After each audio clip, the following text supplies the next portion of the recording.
welcome to the Daily Smith Wigglesworth Devotional podcast presented by myself, Victoria Eyog. Thank you so much for joining us today, and without further ado, let us start with prayer. Father Lord, God Almighty, King of Glory, may it be your Holy Spirit who directs this whole moment of Bible study and prayer, so that what we learn is what you want us to learn, so that we put it in practice. In Jesus Christ's name we pray. Amen.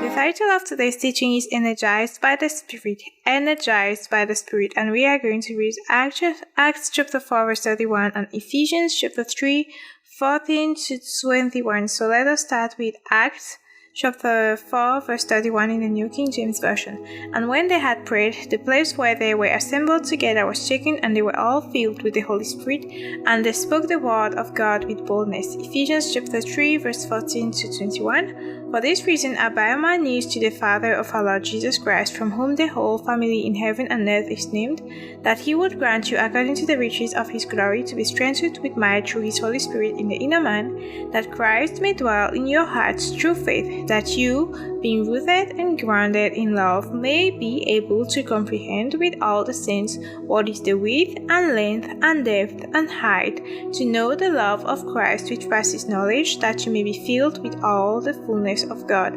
Now to him who is able to do exceedingly abundantly above all that we ask or think, according to the power that works in us, to him be glory in the church by Christ Jesus to all generations, forever and ever.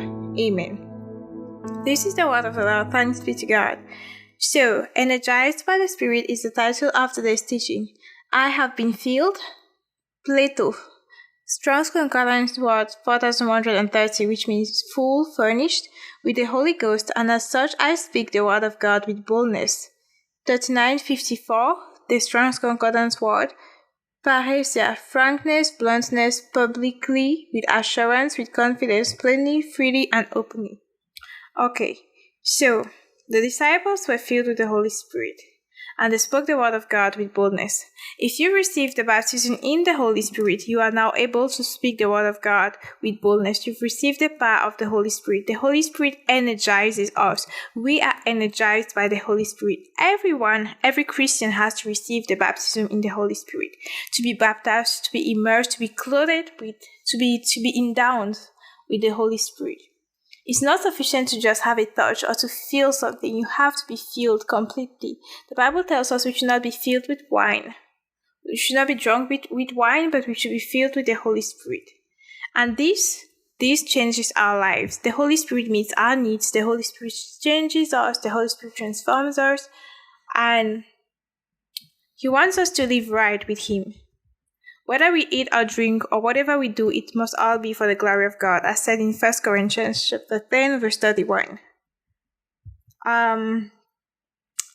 In that place you will find that all your strength and all your mind and your soul are filled with zeal, not only for worship but also for proclamation, to proclaim the word of God by the power of God, because there are people who speak the word just with human intellect. But what you need is not to speak the word with human intellect, but to speak it with the power of the Holy Spirit. The reason why the world is not seeing Jesus is that Christian people are not filled with Jesus. That's a truth. There are many so-called Christians who do not even know Jesus, who do not serve him, who do not try to have a personal relationship, who just read the Bible from time to time and call themselves Christians. They are satisfied with attending meetings weekly, reading the Bible occasionally, and praying sometimes. But this is not what God has called us to. He's called us to life. He's called us to life for real. This thing, reading the Bible, obeying God, walking in his ways, it's not a tradition. It is the word of God. There's life in this thing. There's power in this thing. There's change and transformation. God's word can accomplish so much in our lives that we can never accomplish ourselves. And we really need the presence of the Holy Spirit. And to have the Holy Spirit in your life, you first have to surrender your life to Jesus Christ. You have to be a Christian, because you cannot have the Holy Spirit without being a Christian. So, we have to lay hold We have to let God lay hold of us by His Holy Spirit. We have to surrender our whole beings, our everything to God. We have to die to self, and we have to decide that it will be only the Holy Spirit who reigns in our mortal bodies. Your whole body will become seasoned with a divine likeness of God. He will not only begin to use you, but He will also take you in hand so that you might be a vessel for honor. How many people cry out because they want to be changed, they want to be transformed, they feel that there's a missing piece in their relationship with God? Turn to Him and tell Him, Holy Spirit, fill me. I need you. I need the baptism in the Holy Spirit. And I don't want just one experience, a one-time experience. I want to be full of the Holy Spirit all the time, to never grieve you, but to obey you all the time. Our lives are not to be lived for ourselves. We were never meant to live for ourselves. We were never meant to worship ourselves.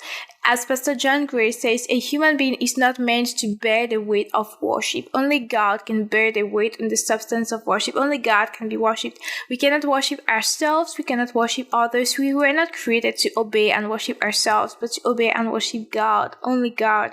So we have to die to self and surrender to Him. By the Spirit, we put to death the deeds of the body, so that we live by Christ Jesus. So he who lives in the Spirit is subject to the power of God, but he who lives for himself will die.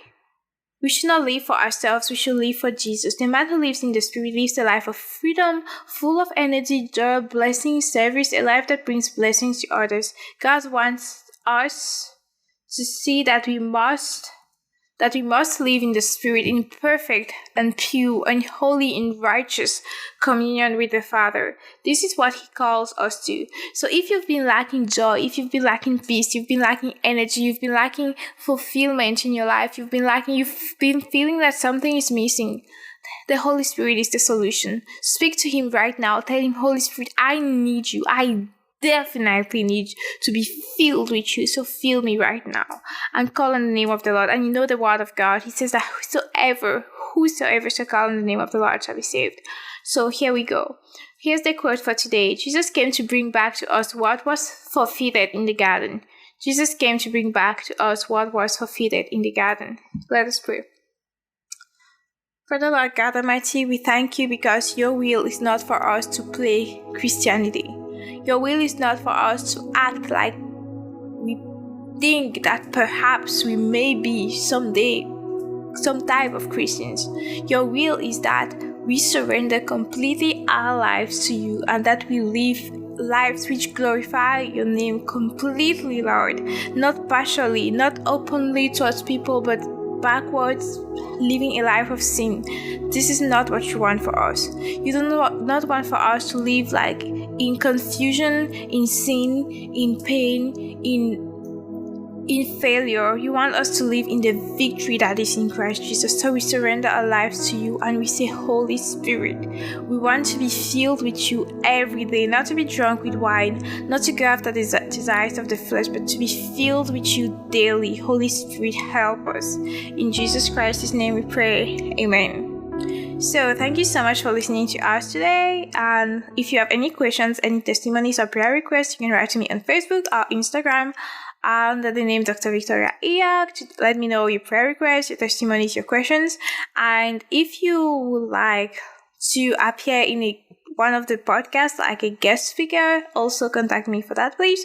And finally, please share this on social media with your family, friends, loved ones, and whoever we need to listen to it. And also subscribe so that you receive notifications when there's a new episode. And God bless you. Thank you so much for listening. And please make yourself available to listen to the next part tomorrow by God's grace. Goodbye.